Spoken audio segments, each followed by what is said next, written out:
Hello everyone, I'm Niu with Global Times. I'm now in Beijing Nanyuan Forest and Wetland Park. I just released 8 common kestrels in collaboration with my friends from the Beijing Raptor Rescue Center.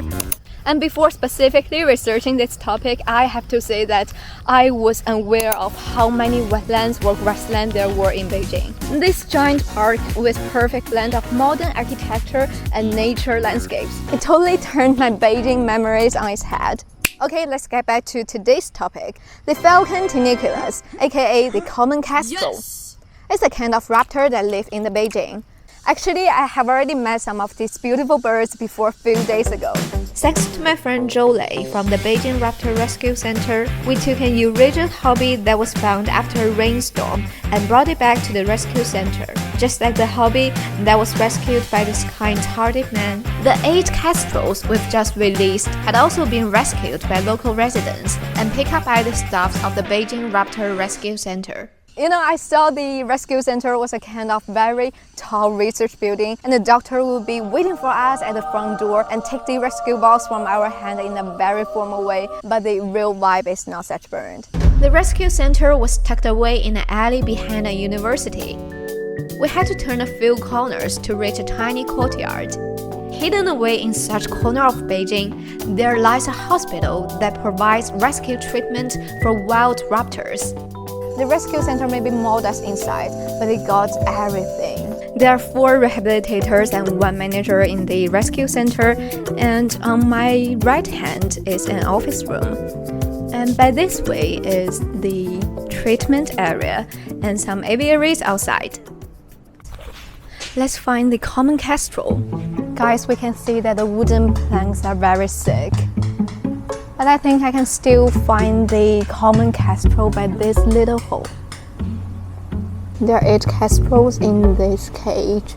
It's really hard to imagine that they are belonging to raptor species. Science-based rescue methods like this are carried out on a daily basis. So what does the daily work of the rehabilitators here look like? Feeding baby birds is not a simple task. To prevent the baby birds from mistaking humans for their mothers, a phenomenon known as imprinting behavior, rehabilitators have created a headgear and hand puppets resembling raptors to assist with feeding. This helps ensure that these raptors retain their wild nature. At the time, I thought Zhou's responsibility was simply to pick up the kestrel. But in fact, she carried out every task from physical examination to treatment, care, rehabilitation, and release. As the whole process was Zhou's responsibility, and she described the bird banding program to me.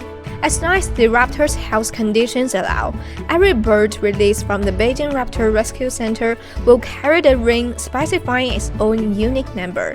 This measure is vital as it provides up-to-date data that in turn can help in properly managing conservation areas, and the results of these studies will greatly contribute to the long-term conservation of the birds and their habitats.